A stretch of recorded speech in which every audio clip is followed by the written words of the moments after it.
Jerry Springer was very exploitative. I would say Jerry Springer was worse, low key. Jerry Springer was a talk show host, and mind you, it was in the late 80s and the 90s. Okay. Completely different time. Jerry Springer was like the trailer park of daytime television. So much of his like gonzo journalism or whatever you want to call it was built on ideas of caricatures of black people, black women especially, weird ass like takes on trans people, and low key racist. It wasn't even just black people. It was everybody else. It was a lot of white people on that shit. Of course, black people have a certain stigma that sticks to us for being like a certain brand of whatever. It was equal opportunity bullshit as like. So right. I do think you're fine. I think you're fine saying fuck both of them, and like I would never fight against that. But if I'm a black woman, Kevin Samuel was literally like anti-black woman in my opinion. Sure. Look. Here we go, Josh. I'm gonna stand on it. No, I'm gonna stand on it 10 toes now. The three things that I think of the most are like the black woman who doesn't know who the father of her child is, and it's like 17 different niggas that it could be.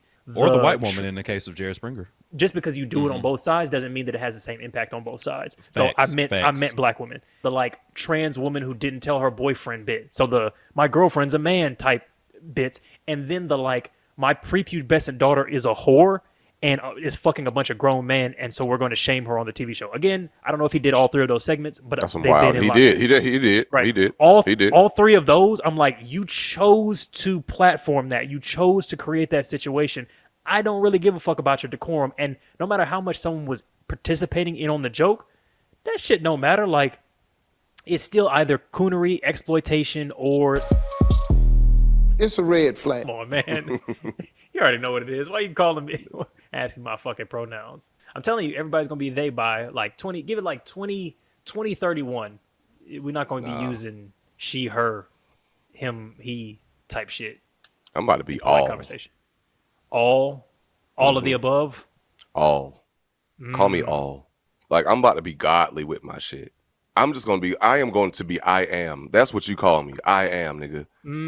The Most High. Okay. That's my pronoun. Most High. All. Nah, like when they say who all going to be there, they mean they talking about shit. I am. It's going to be there. Okay. I am. Mm-hmm. Who is? I am. I am, goddamn. Oh, that's good.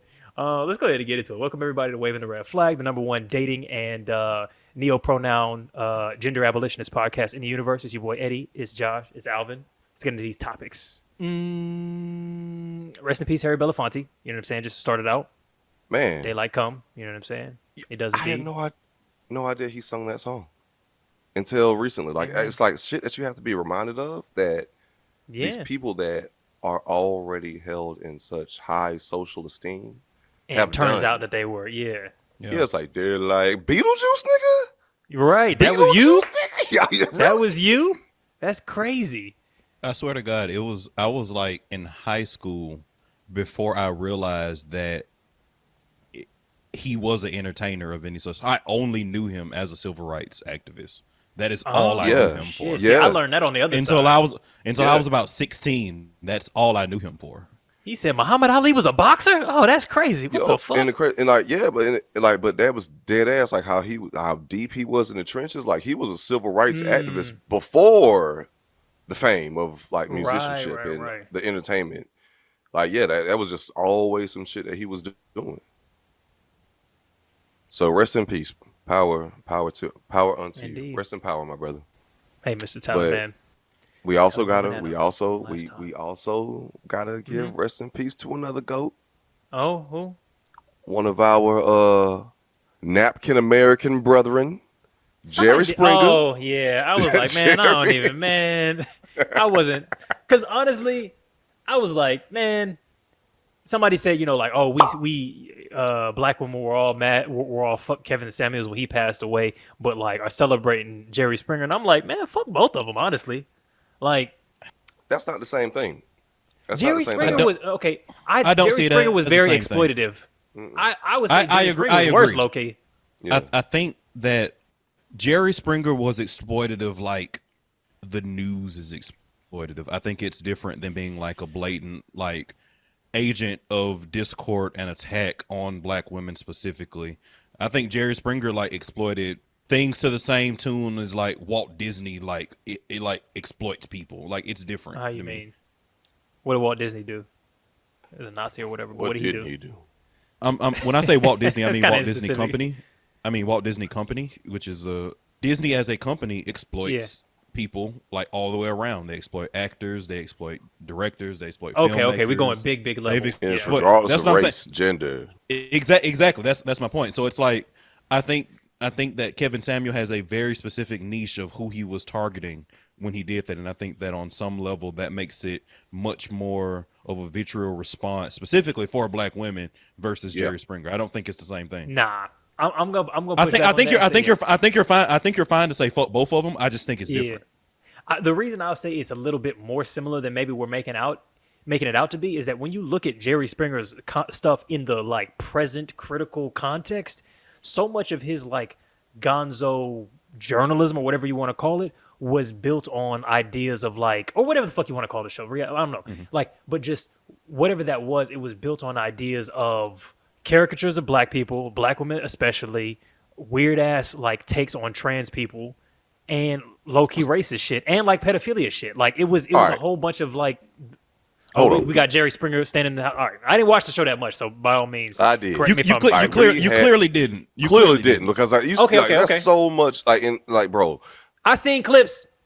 Yeah, of course. This nigga seen 4 TikToks. This nigga seen 4 TikToks. Y'all don't listen to the pod? That's how I draw my opinions. I've seen Jerry Springer on the news. Like that's it.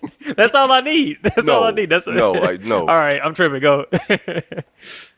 Jerry Springer was a talk show host. And mind you, it was in the late 80s and the 90s. Okay. Completely different time. Jerry Springer just had a trash. Jerry Springer was like the trailer park of daytime television. And that's just what it was. And it wasn't even about like exploiting black people. He gave a platform for niggas to nig. But it wasn't even just black people. It was everybody else. It was white people. It was a lot of white people on that shit doing the same shit. But of course, black people have a certain stigma that sticks to us for being like a certain brand of whatever.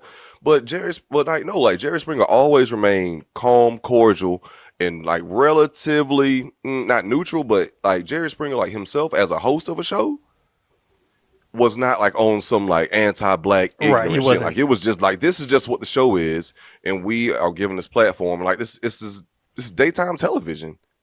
Yeah. I don't feel like any of that. I feel like the TikToks gave me. I'm sticking by what the fuck I said. Of course, the TikToks gave you that shit. I'm sorry. Yeah, I'm saying I think that they gave a good representation. Like what you just said doesn't seem like it's in contradiction with what I said. Yeah, of course, TikTok did. Yeah. I think it's so. My take again, just trying to flesh it out a little bit further, is that I don't think you're wrong for saying fuck both of them. I'm not defending Jerry Springer. All I'm saying is that I think it's different. Especially if, like, say, if I were a black woman, I would 100% feel differently about Kevin Samuel versus Jerry Springer. That's my point. Because again, if you look at the cross section of Jerry Springer, again, like it was exploitative. It was shining, lights on the caricatures across multiple groups. It was equal opportunity bullshit, as like the South Park people say. Thank you so much. Like, yeah, exactly. If you like South Park, but a daytime television show. So I do think you're fine. I think you're fine saying fuck both of them, and like I would never fight against that. But if I'm a black woman, and again, that's also weird to say. Kevin Samuel was literally literally anti-black woman in my opinion. Sure. Look.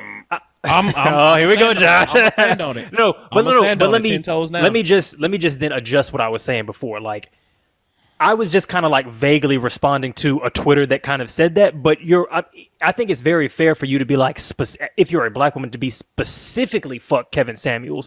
But I think it's weird to be in that space and be pro Jerry Springer. If you're like, Jerry Springer's whatever, but fuck Kevin Samuels specifically, and you're a black woman, cool. What I'm saying is, and it seems like both of y'all's arguments seem to illustrate, is that Jerry Springer was just like built on like platforming stereotypes and harmful shit for like a larger group of people. That doesn't seem like an argument for anything. Nigga, which is why I think that supports your argument. Yes, bro. It does. But like, I mean, but Nick, like, bro, like, have you seen television? Like, you could take that same logic to anything that's literally on TV. Yeah, and once fuck again, Dr. Phil too. Your point probably still stands. Yeah, your point, yeah. Dr. Phil is a fucking weirdo, bro.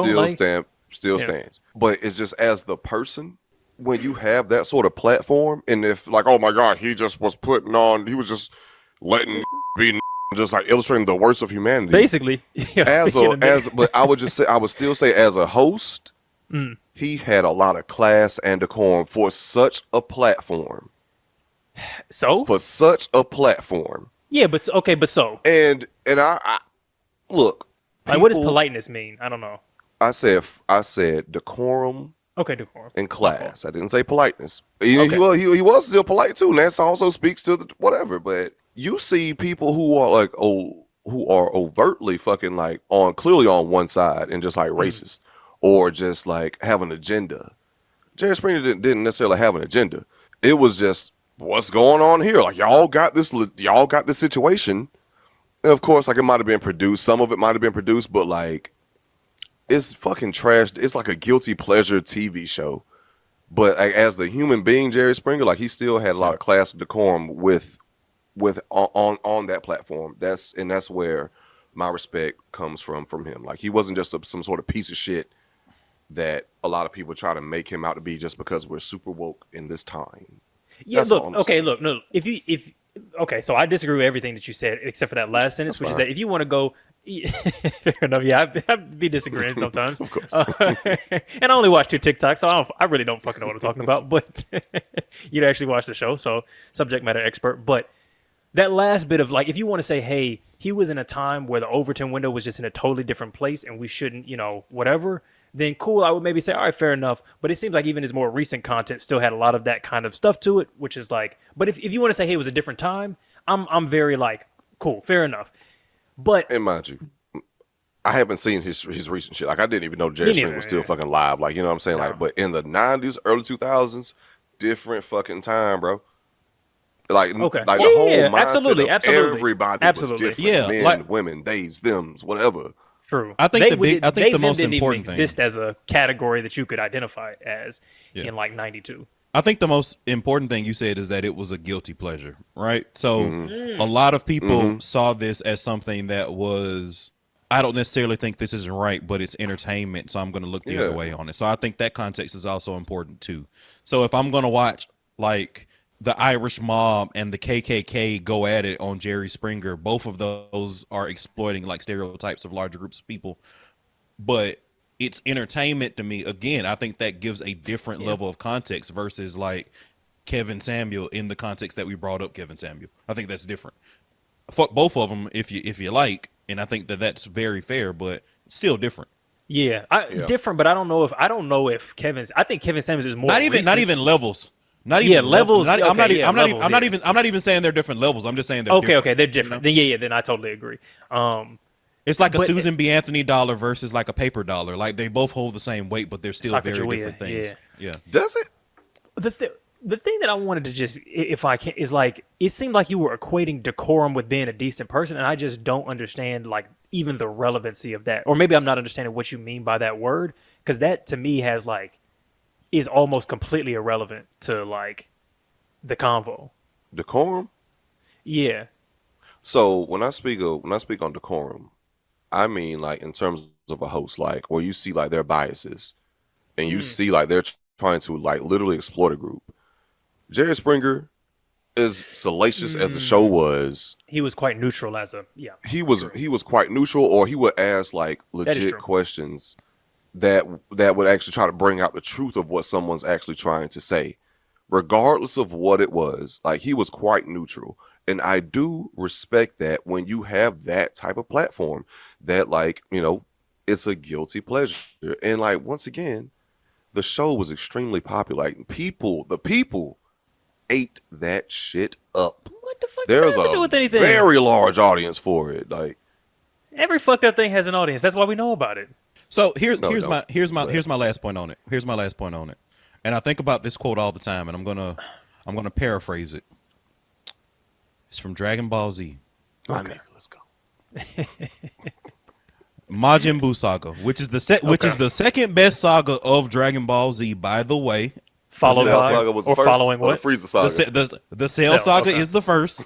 The Cell Saga was phenomenal. Anyway. This should sound like facts when he says it. Like it doesn't even sound like he's stating an opinion. It just he's just informing us. Which was. But in the beginning of the Majin Buu saga, Vegeta lets himself be taken over by an evil wizard, and Goku says, "I didn't think you were weak enough to be controlled. You know, like to be a slave," is what he said. Yeah, and Vegeta says,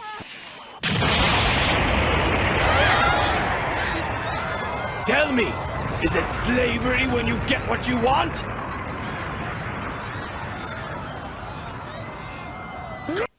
right? So, is it exploitation if everybody understands that this is a guilty pleasure and they're all in on the joke? Is like a legitimate question that I pose about a lot. I don't think they were. Like, I think everybody was. No, I don't. Yeah. Okay, I think everybody was. That, I think everybody was in on that. This was absurd. This was over the top. This was like for production values. Like this is funny. This is whatever they thought it was. I think everybody was in on the joke. I, however, do question whether or not that matters. I think it does. Like, I think it. No, because I'm very pro like comedy, some wild, funny shit based on our shared understanding that the joke is what we're participating is absurd. So I agree with the premise. I disagree with the idea that like people were in on the joke. If you watch an episode of Jerry Springer and you see like the interview segments and you see how they conduct themselves in the interview segment, there's no way any like reasonably intelligent person could watch that and think that like somebody would be like talking like that and like doing that kind of shit. Like it was theatrics. I think most people were in on the joke. Like the Maury show. But I don't know if that matters. Like participating in a joke, okay, and maybe participating in a joke and being in on the joke are two different things. Like people coon for the camera. That doesn't make the joke not harmful to that person and the people watching it. If you get what I'm if you get like what I'm like how I'm trying to I get what you're saying. Well, I think what you just said gets to the heart of what I'm asking. Like, does it matter? And I think you just gave it matters conversation. Okay. Maybe I'm misunderstanding what you meant by like in on the joke. Like I agree that the participants are participating, but when I think of the joke, I think the participants are in on the joke and participating. I think the people that were viewing at the time realized that like these probably weren't actual KKK members and probably actual Irish mob members like on the stage going at it. I think most I would people actually are probably disagree with that point. But some of those are real fathers overall, like because like I think some of them like dead ass like were, but like it's still kind of in a sense directed slightly, or maybe because I know they had producers. You know what I'm saying? Like no, it would be more salacious if you did this. Right. You know what I'm saying? Like I know that was going on. But it doesn't mean that they actually were just like full on fucking actors, that like professional actors that they just grabbed off the street. Right. They weren't crisis actors yet. Yeah, man, because mobsters that 100% are engaged in mob activities 100% like go on daytime television shows with millions. But KKK members, can you say can you honestly they definitely in the same good faith, can you say the same thing about them? No, they be out here. But like if one group is fake, then it calls into question the whole like production period. But like it's levels of mob. Like they might be like so low level that they're like, fuck it, I'll go on a TV show. And they're not really mob, but they are Irish criminals. You know what I'm saying? Right. Or very loosely associated where if they went on a show, like it wouldn't like, nobody care. Like nobody give a fuck. Yeah. Like, you know what I'm saying? Like nobody. He's basically the janitor at the crack house. He's not really like he's in the mob, but he ain't in it. Like, he don't have a license or whatever. He in the building, but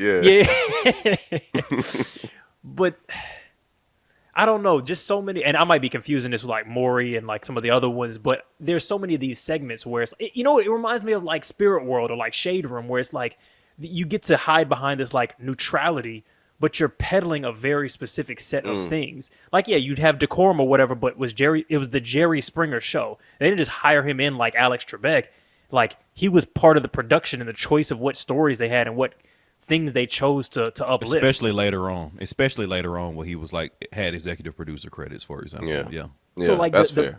The three things that I think of the most are like just the style of story that I see the most. And again, I might be confusing. There was other daytime talk shows, but like the black woman who doesn't know who the father of her child is, and it's like 17 different niggas that it could be. Or the white woman in the case of Jerry Springer. Oh yeah, or the white woman. Yeah, absolutely. But the reason I pointed that out is because I think there's a different flavor. Like just because you do it on both sides doesn't mean that it has the same impact on both sides. So I meant black women. So then I'm thinking also the like trans woman who didn't tell her boyfriend bit. So the my girlfriend's a man type bits, and then the like my prepubescent daughter is a whore and is fucking a bunch of grown men, and so we're going to shame her on the TV show. Again, I don't know if he did all three of those segments, but that's wild. He did. Right. He did. All three of those, I'm like, you chose to platform that. You chose to create that situation. I don't really give a fuck about your decorum, and no matter how much someone was participating in on the joke, that shit don't matter. Like, it's still either coonery, exploitation, or some fuck shit. Like, but right. my whole thing with coonery, and Josh, you can I'm using coonery as like a metaphorically like a large I think me and Josh are gonna have like we're gonna tackle two different prongs of your argument. Okay. I think people participating in coonery, as long as they understand that it's coonery, can potentially be fine. But again, I do think that's a conversation. So for example, like I love the fucking tip drill video. You know what I mean? Like, we all knew what that video was. That was some high grade coonery. Uncut. Is that coonery? Tyler Perry films. Tyler Perry stage plays. 100% I think coonery depends on stage play. Okay. Exactly. Depends on who's watching. That's literally my point. Yeah. That's literally my point. That's not coonery. Like, if it's black people watching black people be, extravagantly black, that's I wouldn't necessarily call that extravagantly coonery. Black is a phenomenal phrasing of that. It really is. It really is. And you could take that into meaning so many different ways because it all depends on the person who thinks they're being extravagantly black. Niggas on the Jerry Springer show probably thought they were being extravagantly black at the time. And Alvin was right. Yeah, so I have a different perspective on that. Well, how do you? Because like, bro, like that's nothing. Nothing has changed because ultimately, this type of television isn't going anywhere because there's a market for it. There's a demand for it. Love and hip hop, Real Housewives of what the fuck ever, whatever else, the Ricky Lake Show, whatever Love is else blind. you can. Love is Blind, like fucking what was the other one that was Fiance? 90 Day, yes. The Ultimatum, like whatever else you can think of, is this the MILF sort Island of or like whatever. guilty MILF Island, this sort of trash television that is not going to go anywhere because there is a strong marketing demand for it. And like I think it was a Hassan Minaj had a monologue where he was talking about the anchors of like Fox got caught into some scandal because like their text messages got linked between one another. And like they was like talking shit about like the correspondence that they would have on their show, like saying salacious, like nonsensical shit, but they would have to go along to get along. But between like the Fox anchors, they was like, yo, nah, such and such is crazy as fuck. Can you believe that shit? Like she actually believes this shit.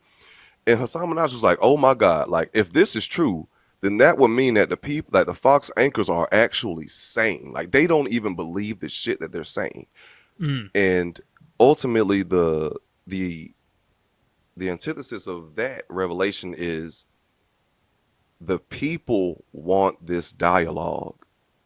Like the people actually have more sway than they think they do in terms of what the media presents to the people. Oh yeah. So one, again, paraphrasing the great Vegeta, is it slavery if you're getting what you want? But also, I think that does bring up an addendum to a tangent, which would be confirmation bias. Because like I've had conversations with people about whether or not Fox is poisoning people's minds or whether or not they're just providing people looking for the shit they're selling. I think a huge percentage of it is people looking for the shit they're selling. I think they want a network that's going to tell them that. I think it's just playing into the confirmation bias of a lot of people that think that way. Okay, so two things I'll say to that. One, I think that's kind of how everything is.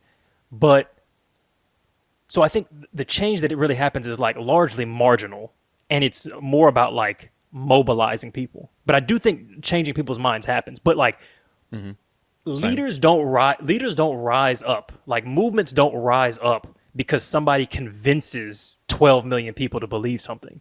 Leaders rise up because they identify a need or desire. Like workers aren't getting paid enough. People are starving to death. People are getting displaced from their jobs. People are experiencing violence, etc., and they mobilize those people by telling them a way to make sense of the conditions that they are observing. That's how every movement. I don't think movements happen by like them changing 20 million people's minds at once.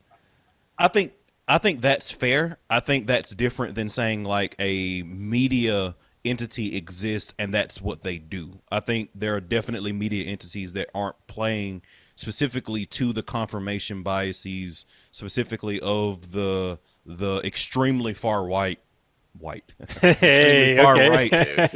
far right of the American populace.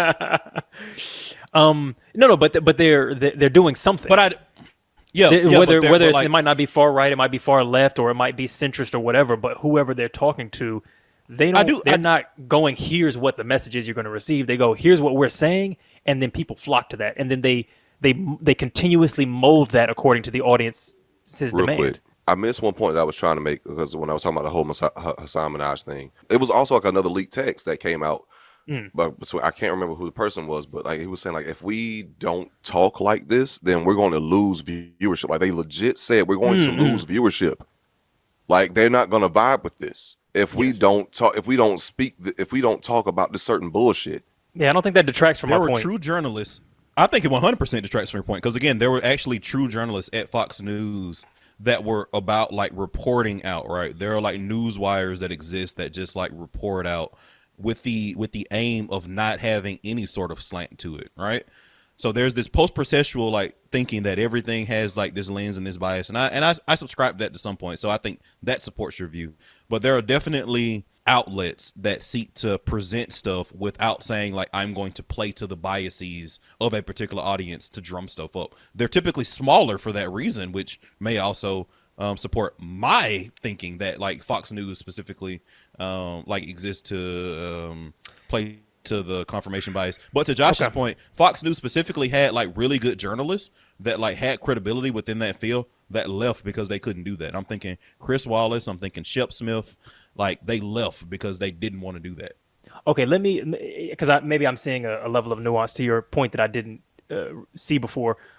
If we're saying, do some media outlets lean more heavily on appealing to a particular bias than other ones, then yeah, okay, I agree. That's not a thing that I was arguing CNN in that group. If we could put CNN in that group too. I would say so. I would say lots of newspapers the same thing. They go, look, here's a thing that maybe is true. We're not going to report on it because we know our audience won't like it.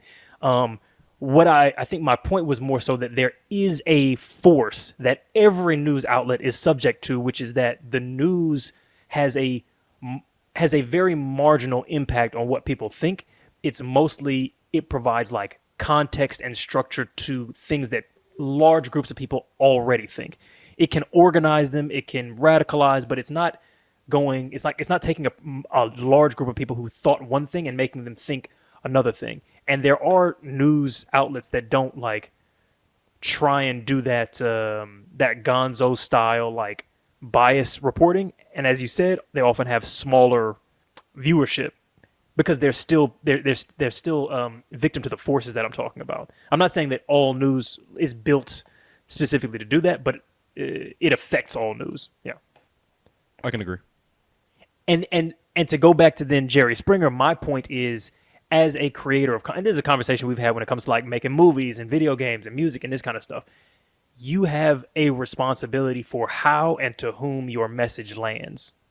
But I will say that even on this specific forum, I have oscillated on my thoughts on even that though. Like there was that one point, there was that one point early on where I was very like staunch, like you don't have a fucking, obligation to how people interpret your content. You put out your art, and and then it was very much a shift for me several months back. So I do think that the more context I get, the more difficult that becomes to kind of tease out for me personally. What changed, or what things did you think about or see that made you kind of question where the responsibility lies? It's an oscillation between how things should be and how things are. So like I still in the heart of hearts think that people should be able to put out their content, and people should be able to absorb that content with nuance and not have it impact their lives and like all that kind of stuff. And then, there's the reality of the fact that these things do impact perception, and that context kind of matters. So the pendulum kind of swings back a little bit in the other direction when I think about that, but I'm still very much in flux on how I think about even that. So I think it's a valid conversation to have in any context. No, I see where you're coming from there. I think, it would be nice if there were a world where those things did, so that people could make things. But it's like in reality, I would also say like people make stories often in order to communicate some view about the world. And so like we could say you should be able to make your art or whatever, but it's like we know that the Tim Pools or the Nick Fuenteses and the Trumps and all those, like we know that there's a and the Fox Newses, because that's content as well. There's a conscientious thinking process. They're not just going like, oh, let's just make some art.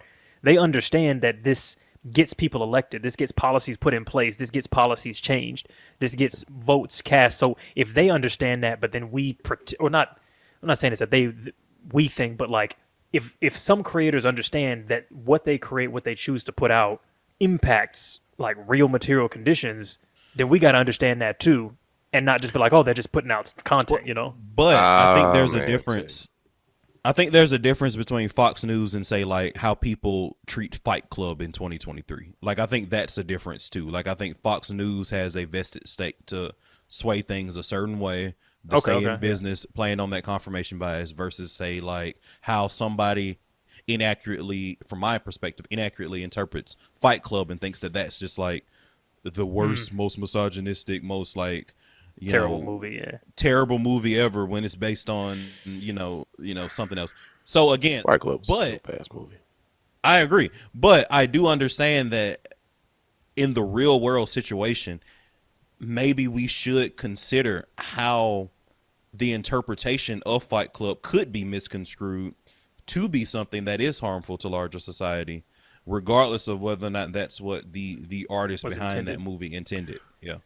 All right, let me say something real quick, because I think that's the whole point of it all, though. That's literally the point, because like when you're a group of people in the minority but who control the majority, and when you have to maintain this control, that's literally the point of it all. Everything is built upon division. Like there's always got to be some sort of salacious shit that divides the people, literally the majority. But you still also have to appease these people, because that's where your money and your revenue, your streams, your viewership is coming from. That's how you make money, is legit off the people. So that's the whole, I said it again, but like that's the whole point of it all, like of the system that we're all, that the shit is built on, that the shit is built on. So do we, but then, and we can get to the next topic after this, but then is anybody to be held responsible for that? Is there any space for someone in that equation to be in the wrong? The people have to. Most people. Okay, that's what I was actually trying. Was one thing I was actually going to say before. Like I just lost my train of thought. But most people are sheep.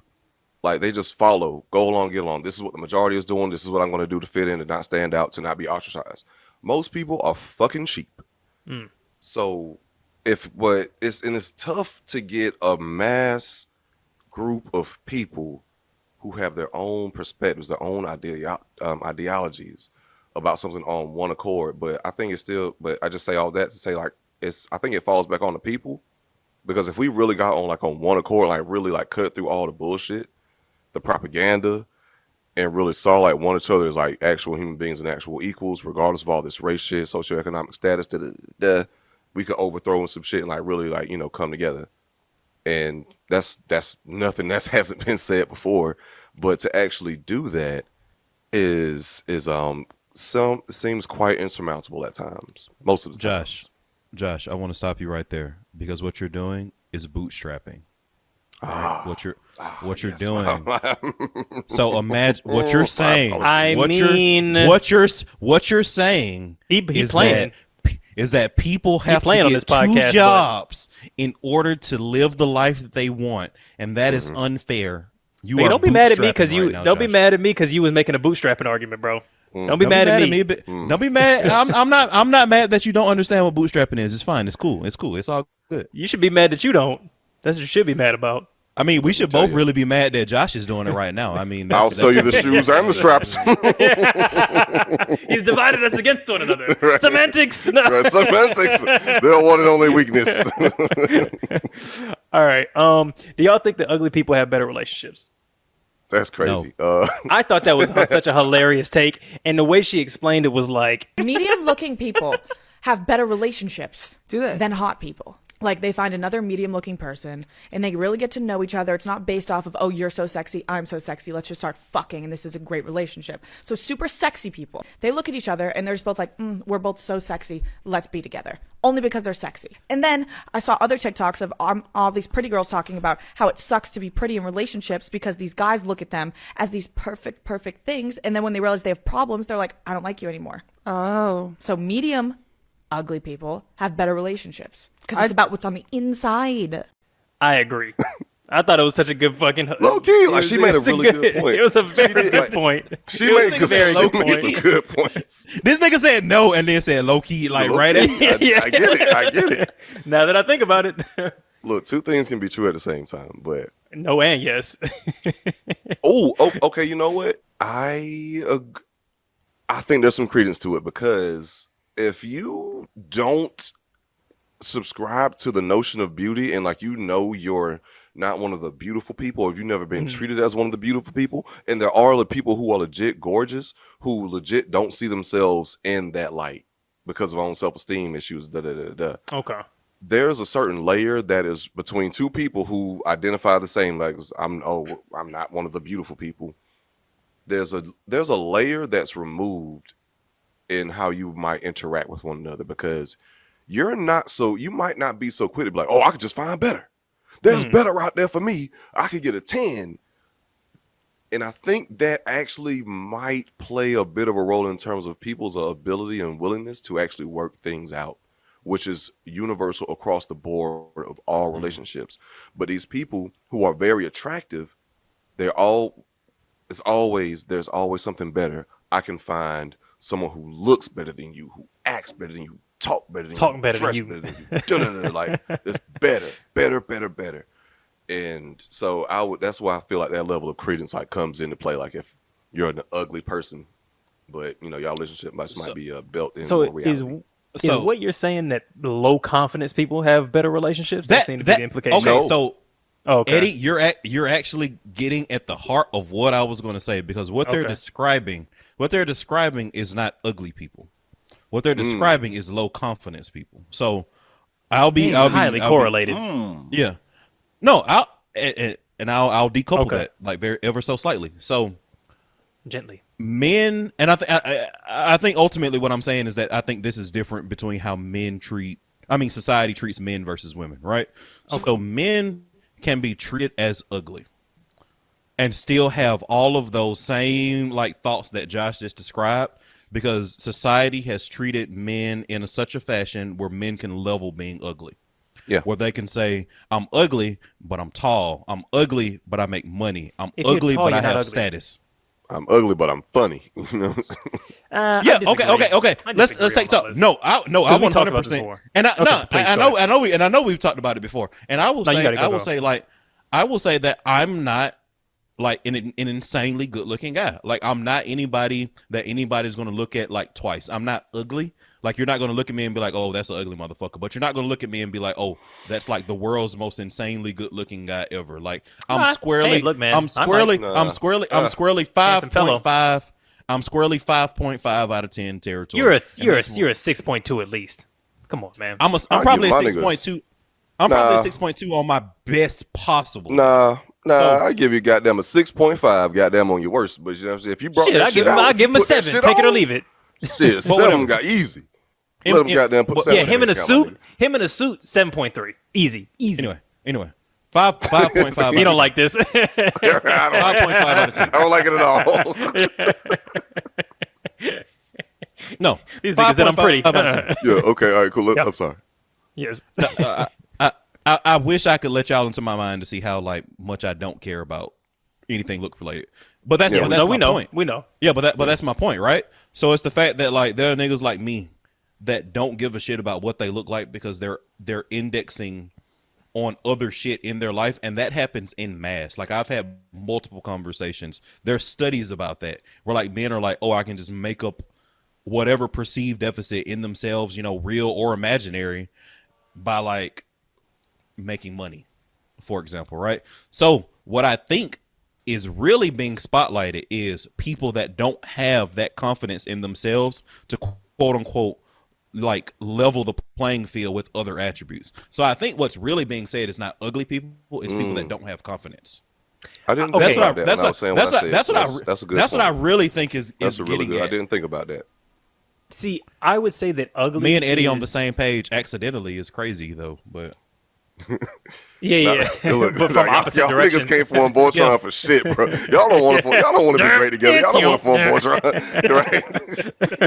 The docking is all just right. It's all fucked up. Nigga, your left. No, the other your left. God damn, put the arm on. Shit. God damn it. I said assemble. Nigga, no U-turn. What does assemble really even mean? Like, shit, fuck. That's true, right? Prince. That's what it means. The duo formerly known as. That's pretty good, Josh. I didn't want to let that go without telling you. I didn't fully understand it, so I was just like, I know it was good, but I just want to give space for it. Okay. I'm interpreting this as ugly to mean a lot of different things. Like when I think of like ugly, I just use it in my head as like a metaphor, which is maybe like a semantic area where this like sort of dissolves. I just use it to mean like has fewer options, which attractiveness is a proxy for, which physical beauty is a proxy for. But ultimately, it's about just like the number of options that a given person has. And that could be as a result of where you are. That could be height. That could be face. That could be body. That could be wealth. That could be charisma. That could be intelligence. It could be lots of different things. And ugly just means, you know, like what they say, nobody's rich and ugly. Like I think there's truth to that kind of statement. Not specifically that one, but the idea that like if you're 6'2", that recontextualizes your face because 6'2" is a part of your body. That's part of your beauty. Same thing with if you've got a fat ass or whatever.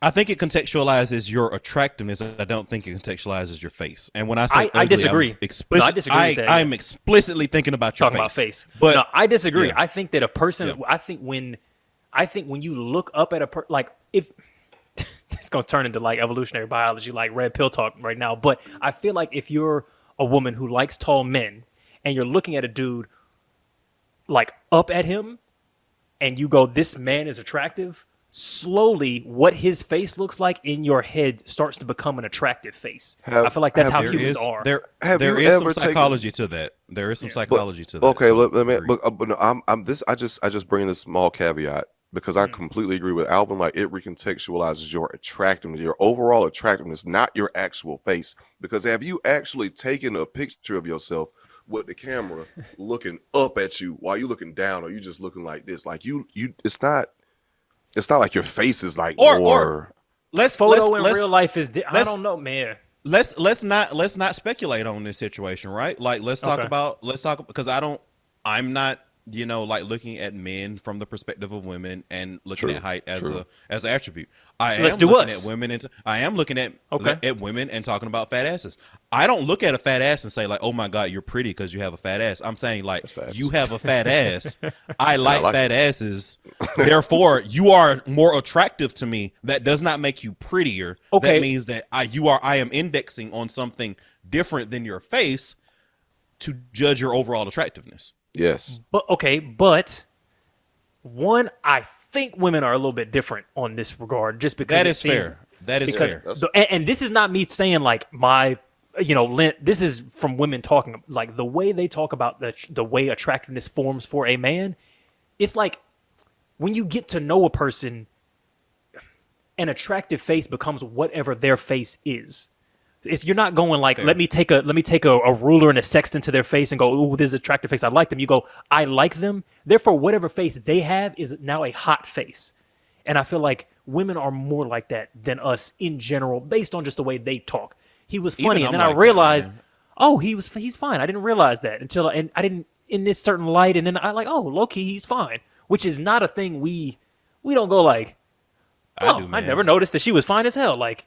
I'm telling you, kind of know immediately, like, generally. Like women be like, "Oh shit, man, I like Grand Budapest Hotel," and I'm like, "Oh shit, man." Okay, like, yeah. Like, A24, baby. Okay, shit. Baby. The pink. She luggage, likes fucking the pink. Moonrise Kingdom is her favorite movie. God damn it, man! dog. Like shit. Bro, real quick, I'm Film so bro mad movie. I missed the Tropic Thunder reference you made, AB, last episode. Because you would have got it. I didn't. Yeah, it went over my head. Some hard balls on the grill. No, this nigga Eddie had to pause the podcast. So what is, I know it is a reference. I know it is a reference. what is the reference? What is the reference? That's an illusion. That's a simile. It's a metaphor. It's something. I don't know. That's actually smart. That's actually very brilliant, though, that you knew for a fact it was a reference. Oh my! I love that movie. But it was a reference. I love that fucking movie. Bro. I've seen it so many times. But yeah, I'm sorry to detract. What was he talking about? Oh, I mean, well, who was speaking? I don't AB? know, man. I think I was done. AB? I think I was done. Yeah.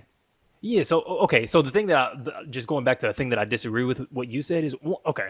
This is now me taking it in a slightly different direction, but I think in general, off rip, guys are less attractive than women on average. And when I say that, I mean 2 women versus 2 men. Like if you take a group of 100 men and go to 100 women, how many of these dudes are hot? Like that number is going to be lower than when you take the reverse like study. And I feel like that colors a lot of this, like that language about like, oh, guys can like equalize their attractiveness. It's like, because most niggas are ugly to most women off jump if they don't know you at all. Yeah. Most niggas Whereas that's not present true for us. themselves- Okay. Ooh, you're okay. Your underlying argument is correct. Women and men do. Let me specify. Trying to be inclusive here. Yeah. Okay, get everybody in there. Right. All of you are welcome here. Okay. Yes, sir. It's Don't a get safe space. offended. But no, I would just say people. I think people have the people, depending on the group that you identify with, have a different view of how they judge attractiveness. If you are someone who dresses really well, like you can put different color palettes together, like you put on like new shoes, like how you put shit together, lines. silhouettes. Yeah. You gotta like, or just like your body type, your structure. And I don't even mean like somebody with just a skinny frame, but just any people have a different lens of how they view attractiveness. Yes. And to narrow it down, what we were saying, like between like women and men, cis women are definitely more forgiving in that realm of like what they view as attractive. The problem with men is like we are so rigid in what we think is attractive and how we present ourselves to women. Because like we had this conversation many times before, like niggas have their angles fucked up all the time. I see. Like when we're like, if you're like taking pictures like on a dating app, a dude would just goddamn just plain straight face and like think like just because I have a beard or I got a good tape line, Crazy. this is attractive. Like I'm gonna love it, but you just deadpan the goddamn camera. Like it's not like bitch. aesthetic, Well, this it's is not- what I look like. What else you want? right. Like, Yeah, right. it's a Just photo. a regular face scan. Like you know what I'm saying. Nigga use his face scan photo for a goddamn Tinder profile picture. Like, Goddamn mugshot. right. Yeah. So to contextualize what you were saying, like absolutely, women do have a different gradient of how they view attractiveness.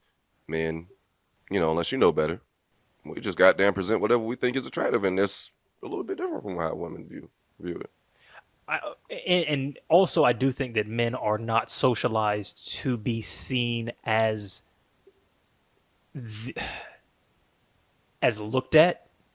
Yeah. Like I think agree. women are socialized very, very early on that they are a true. thing to be viewed. I think when you look at movies, when you look at dolls, just all the messages to girls like from very early on are like, you are an object of viewership from women Yes. and from men. And men don't have that. So like very early on, girls are practicing their angles, or practicing their makeup, or practicing their dress. And I don't think that's just like, oh, women are just naturally more in tune with like aesthetics. Yeah. I think that's very early on. Women see themselves It's in media. socialization. Yeah, That's true. socialization. Yeah, and men don't have But- that, so we never think like, oh, what do I look like to another person? Like most niggas aren't thinking about that as much. But I think that ultimately is the context that I was trying to get towards, right? Okay. So I think that very lens informs an argument such as two ugly people make the best relationship, right? I think that lens where like I'm a person that's always thinking about being a piece for consumption in terms of my physical appearance, my physical outward appearance. I think that makes them think that that's what people are indexing on, and it gives them this idea that like I'm going to be, to Josh's point earlier, looking elsewhere because if I'm this attractive, then I can like move on. Like I'm going to be less apt to like stay and stick things out because I think that I'm always, you know, thinking about my options, that kind of thing. I think it's ultimately like that lens makes it so that you're thinking about that physical attribute as not the proxy it is, but something in and of itself. But I think that is ultimately a proxy for confidence. I think it's confidence on whether or not you can get something else. Okay, so I don't think It's the confidence on actually whether or not goes. you can move. I don't think confidence actually goes into this, or it's part of it because it's like confidence. Confidence doesn't come into it if people are coming up to you at the club. Like there's confidence and then there's your actual options. And I think an unconfident. Sorry, because I saw how you looked at me, Josh. What I mean is, you can be hot and unconfident and still have lots of options, and that will impact the way you move in dating on average. That's still your confidence, though. Like that's still your confidence. Okay. How you feel? Yeah, Because, that's like, still your confidence. That's still your confidence because like I ain't trying to toot my own horn, but like I feel like I kind of fall in that category. Okay, sure. As someone who didn't necessarily have a lot of confidence, but because of the way I look, people have a perception about me that's not where I'm at mentally at times in my life. Definitely. And because like I could get people to approach me, and I didn't necessarily have to always do like the approaching. People like girls would come to me, and if it's somebody I like too, then you know it's cool. But that's still an impact in my confidence to let me know that okay, I can move. Like I must got something. I can act a certain type of way. That still built up my confidence in some ways. To try and bring the understandings together, maybe a different word than confidence. Are we saying that it's not so much your beauty or even attractiveness, but your knowledge and understanding of your options, whatever they may be? Is that what you kind of mean? Actually, yes. This is probably the first time where you've like recontextualized something, and I'm like, damn, this nigga fucking hit it on the head. Like we're not having a semantic argument yet. So yes, with that as a baseline, because that's what I agree with. Like we can now move forward with your thoughts. Okay. That's good. Hey, I love this. This is a good feeling. Endorphins all in my head. Finally, we really defeated semantics, nigga. Avengers on the ass. Oh shit, Gundam, goddamn, that's crazy. Yeah, that's beautiful. That feels good. Sunshine, rainbows. And now you're gonna tell me why I'm wrong. Yeah. So here's why you're wrong. Given that. right. Yeah. Given that, here's why you're wrong. Now that we both understand. Yeah. So just to go back to the original key point, like I'm agreeing with this statement on like a very like metaphorical high level. Like what I'm looking at it is two people who believe that they are one another's best option are more likely to have a successful relationship. And those two things are related to what you think your options are, and what you think your options are is very related to what your options actually are. Right? Because some people are delusional. Some people are, like Josh, they don't realize what their options really are. But most people, they fall somewhere around it. You know what I mean? And that's related to how attractive you are. Whether that's physically, whether that's money, whether that's charisma, ugly is just a proxy for that. So people who are less attractive, have less options, and therefore believe they have less options are more likely to stick it out with a person that they're in a relationship with. Therefore, i.e., ugly motherfuckers have better relationships. That's my thinking. Yeah. So and I ultimately agree with please. Go ahead. All right, thank you. Because this is in line with what both of y'all were saying. Like because like I agree with what you were saying, AB, and like Eddie. This is like actually like the piggyback off what you were saying. Settling is actually what I was getting at in terms of what I was saying earlier. Because if you don't think you have many options, or like it's just like hey, I'm not the best looking, you're not the best looking, but you're still beautiful to me. I love you. Like it's no big deal. Yeah. You settle, like it's okay. Like that whole notion of settling might not even be like in your head that much. It's just like this is the person who I love. Yeah. And I'm going to actually work it out with this person. And Eddie, that goes back into a conversation me and you had a couple times on the pod. People look at settling like it's a bad fucking thing. No. But no. No. A lot of you niggas need to fucking settle, and that's why you're single now. Right.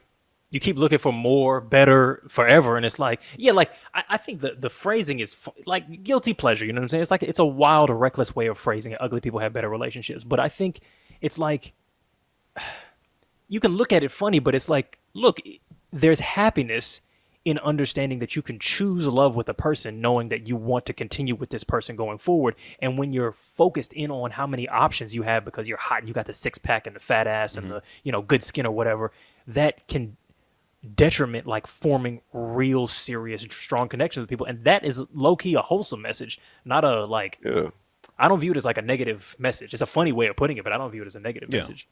And I think that's my issue with it. I think it's a funny way of putting it. So I think if you roll the tape back and you say it exactly the way that you said it, Eddie, I think that was spot on.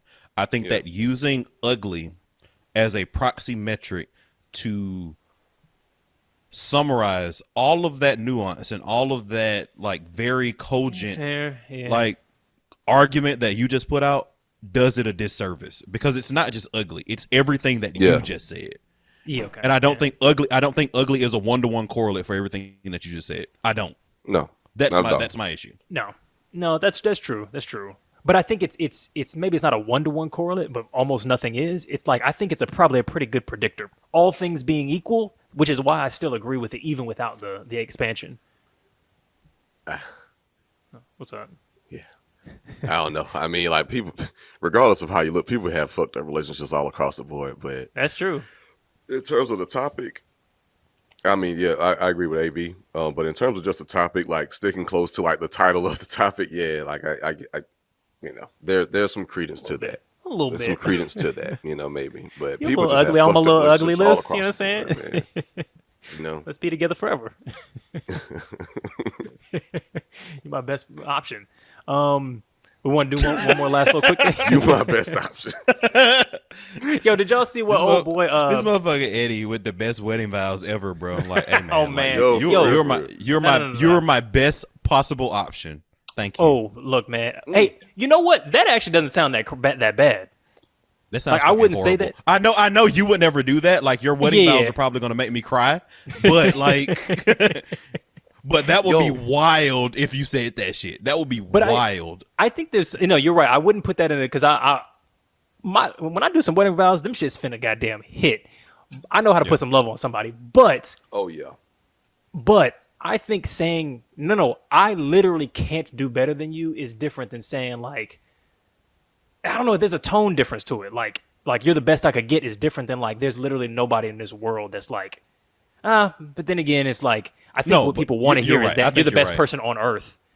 But that's but people want to hear that. But I think saying like, no, you're the most beautiful person I've ever met or would ever have a chance with. There's something almost kind of complimentary about I agree. that. If you say it just like that, but you're right, just like that. But like saying like, nigga, like I mean, I couldn't get any better. Use the best. I'm 45. Use the best fucking option available. Use the best option. I couldn't do no better. And you know what? That is all right with me. Page 2. All right. Damn, there's more. Oh my God, where is this going? I remember when we first met. Shit, you were 10 pounds lighter, and you were feeding from but a trough. I like that added thickness. Oh man, Jesus Christ! Yo, but did y'all see that post with Ben Askren, where he was with his girl or whatever? And he says something like, lots of these other UFC fighters, they like to talk about how like beautiful their girl is. But I'd like to say that the more important thing is how good of a mother and a wife and a partner she is. Like my wife. She's the best mother on the planet. I'm gonna be that guy and say that I think the internet misconstrued completely what the fuck he was saying. I don't completely disagree, but he's kind of you gotta be careful with that. He's a douche. That's what I'm saying. That's what I'm saying because he's a horrible person. But that too. But in that message, he clearly said, obviously, there's that, but I'm indexing higher on the fact that she's a good mother. So he clearly, in that literal tweet that people are referencing, he said, yeah, she's hot to me, but that's not what I'm indexing on. What turns me on? What turns me on? No, but see, I think you have to.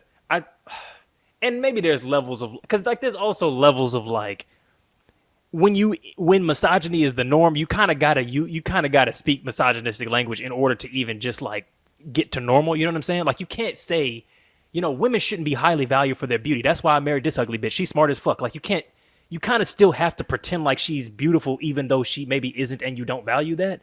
You kind of still have to participate in it. Otherwise, it seems like you're dunking on or disrespecting your partner, even though you're trying to like. What do you call it? Transcend the restrictive ideas of what a relationship should be. I think he was going full. I think he was going full restrictive though. Like I think that's the issue with the tweet, right? Where he was like, "Yeah, man, she could be this whole other person, but what I value most is that she's an incubator for my progeny." I think that's like, I think that in and of he was itself on some trad wife shit. That's a problem.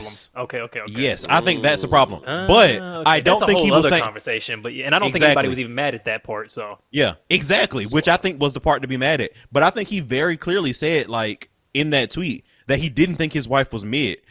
He said, "I think the first tweet." No, man, I read that shit and I was like, he's saying that his wife is beautiful, but he actually values that she's a mother more, which I think is problematic. Nah. And everybody was like, he said his wife was mid. No, because he said obviously that's important, not obviously she meets that criteria. Obviously that's important means, hey, look, beauty is important, but she scaled up so much on the motherly duties that I could overlook the fact that she's mid. That's a way of interpreting that tweet that I think makes plenty sense. That's fair. That's fair. Because he didn't say anywhere in the tweet, my wife is hot, but also.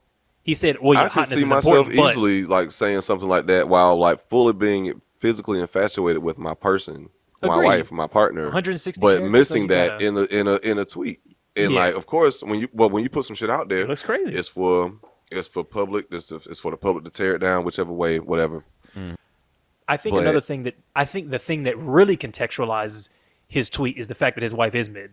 I think that's the thing that made it look crazy. Wow. No, see now that is look, wow, buddy. Wow. Well, beauty is in the eye of the beholder, Edward. I can't believe y'all didn't see a tweet. Y'all, what about y'all's eyes? Wow. Did y'all behold it, bro? I didn't see it. I thought that she was in your pantheon of Milk and Magnesia Queen, bro. I thought that she was gonna be like. I thought that she was gonna be like. I'm never being these accusations. My Milk and Magnesia. I thought this nigga was gonna be like. That's premium farm fresh milk. Out. You know what I'm saying? That's pale and pasty. Yeah. My Milk and Magnesia. And she's a good mother. Wow. Oh shit! Oh god damn it! I can't. God damn, you see them childbearing hips on that thing, bro? God damn it! Look, this nigga say accusations like it's not the truth. Like this nigga say accusations, like bro. These are accusations. I don't know what you're talking about, bro. Fake news, bro. I CNN plenty of Fox no. Nah, okay, I'm gonna leave. I'm gonna let you live. I know. Hard R. That's what he's doing. I found out just recently that like hard R is what gets us like demonetized. Like several of our episodes. Well, I'm gonna have to bleep it because we've said it like 4 times during this episode. Like you said it twice in the first. You literally said it twice in the first 2 minutes of the podcast today. Me? Yes. First of all, we have not said that shit. We have not just threw that out there in this podcast. I promise you. God damn it. We do not condone the use of the hard R on this podcast. You better watch your mouth. No, literally, I don't even think you notice when you. I don't even think you notice it when you're making the joke because like at the beginning I was like, oh fuck, we're gonna have to bleep that out. If we want to attempt to monetize the video. Oh yeah, no, we need them dollars, baby. Yeah, it doesn't make much of a difference, but like the whole FD video was demonetized because of that. Oh, I know, man. Fuck. And find me in the so it was you. So at that point, it was me. Look at that. Yeah, no, because you because I didn't think anything of it because we make that joke all the time, but YouTube views nigga and differently. Which I didn't know. I was like, okay, black person, we say nigga is whatever. Oh my God. But if you put the hard R on it, they call that hate speech. And so there was a part of when we were talking about OJ, and you go, the loose or some shit like that, and that was the bit. You remember when we were talking about You remember that part, right? When we were talking about O.J. Simpson and like the trial and him getting free and in middle school, they announced the verdict. They stopped. Yeah. They announced it over the loudspeaker, like it was a fire drill. Welcome, everybody at Benjamin E. Mays. We would like to announce the following. This is god damn. I cost this $30. Fuck. Yeah. That's probably wasn't much, but yeah. All I'm saying is that we got to stop this shit because Budden will not get his check if we don't stop saying that shit, Josh. Yeah. We got to continue to line the Budden's pocket. We cannot please do keep money please do. out of I just Budden's now know that we have to pocket. bleep it. Okay. I know that we do, but like, please, don't. I'm not. That was not an instruction to stop. I'm just, by the way, isn't this a funny thing? We have to bleep that now. But no, please. He gives us our instruction. He gives us our instruction on the side, Mall. Okay. Yeah, right. No, I'm Rory. Yeah, but no, please keep that part in. I'm Rory. You're Maul. Oh my God, you're gonna let me be Maul? Thank you. Please, Y'all did this last time. I've been telling you, I keep telling you that. Already. You want to be like Rory, so you want to show yourself so bad. Like, no, nigga, be Maul. I'm Rory. Rory's cool to me. Okay. Rory is cool as fuck to me. He make like that nigga be shooting threes, bro. But he got a J Electronica feature, which is crazy to me. Yeah, that song enough. It's kind of crazy, bro. Like that song is dope. But anyway, no, but please keep that part in. Like when we were saying, like when AB said, like keep that part in, but just bleep it out. Yeah. That shit is funny. I wonder if I can bleep it but let's leave the R so they can like kind of feel what was said. You know what I'm saying? Yeah. But I don't know if that'll get it demonetized. Right. Yeah. In the context, I'm sure they'll get it. Like in the context of it, they'll understand. But it feels different if you can hear that beep. You know what I'm saying? That feels different than just beep. Yeah. You know. Yeah. What were we even talking about? There was something I wanted to say, but now I can't fucking remember either. It was about whether or not he was tripping for what he messaged and da da da da. And then you said his wife was mid, and then we was like, well, there's nothing wrong with mid. There's nothing wrong with mid. I'm saying she wasn't looking gorgeous in that picture. She had like 3 babies hanging off of her hip, no makeup, which is fine. But she looked very very regular, degular. And like if she was like beat to the ceiling, then you would go, okay, he obviously thinks his wife is beautiful. But he picked a picture where she looked like a mother rather than particularly. Good camera day. I can't believe you think mothers aren't attractive at work. Hey, I can't believe that. Hey, look. Hey, it's a Joe Budden podcast. It's the EBP. Yeah. You're just saying some reckless shit today. I think I kind of remember. I kind of remember what I was. I know this nigga said. This nigga said 10 toes down. Like he's like, I'm not even cutting that shit. So the thing where men fuck up is when they speak on their woman's beauty, they say something that's slightly negative and then say but with something that has absolutely nothing to do with her beauty whatsoever. So it sounds like a slight. And and like I've seen like videos on TikToks, like women on just social media and like saying like how bad niggas be slandering they wives, they baby mamas when it comes to that type of thing. It's like, oh man, she ain't the best I did. She ain't the best I had, but man, she the realest motherfucking one that's down for me. Got there, like saying stuff like that. Yeah. When the sentiment like coming from like that person like at the time, it might be like a genuine thing, but that's a fucked up thing to say regardless. No, because why are you starting with what she's not? That's the other thing.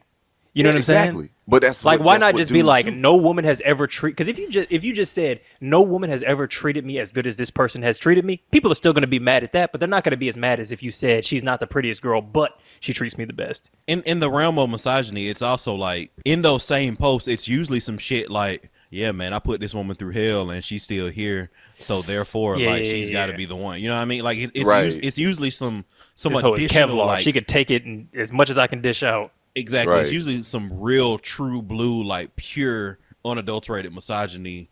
True. In those statements as well. Which is why, I think, again, and that's a good point to your Askren point.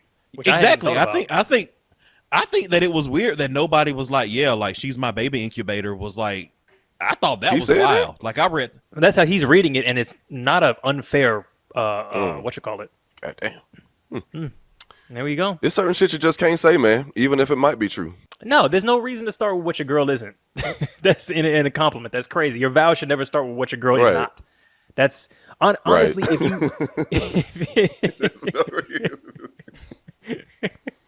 you. Honestly, if your vows or your compliments to your wife, your woman, your girlfriend are in the form of all the things that she isn't, especially physical shit, you're probably waving a red flag. But you know what I'm saying? At the same time, if you're watching a show that exploits the insecurities, the bigotries, or whatever of its audience, you might be seeing a red flag. So, Waving a Red Flag podcast. It's been Eddie. It's been Josh. It's been Alvin. We'll see y'all next week. Hit the Patreon for full episodes, including the pre-show lives, the Discord. You know what I'm saying? Like and subscribe to this video so you know every week when our shit drops. We'll see y'all next week. Cop the new merch. We got model Josh over here.